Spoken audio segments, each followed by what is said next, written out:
Muri Zimbabwe hona nyaya yako yazosvika manje. Notoona kuti vana Amos Chibaya nevamwe vari loya kuna Nelson Chamisa vosungwa vachinzi vakakonzeresa mhirizhonga, chinzi vakakonzeresa violence kandi vakanganisa runyararo rwevagari vemunyika yeZimbabwe voendeswa kumatare. Saka pinda munhau izvizere nokuti bva wasubscribe ulike wotina on the bell icon nokuti pana patikuna munhu munobuda muchinzi varwiri 26 veCitizen Coalition for Change CCC vanosanganisira vaimbova mumiriri weparamende vaAmos Chibaya navaCosta Machingauta nezuro vakamiswa pamberi pedare remajistrate muHarare vachirano rakafa vachipomerwa mhosva yekukanganisa unyararo rwevanhu.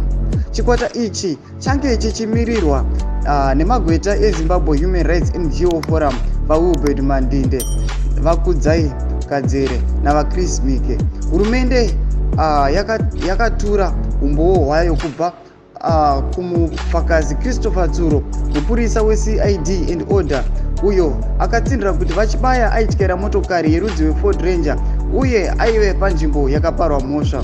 Vatsuro vanoti mapurisa akasunga vaChibaya kubudiriro panzvimbo iyi vachiti vakataura navo pazuva iri.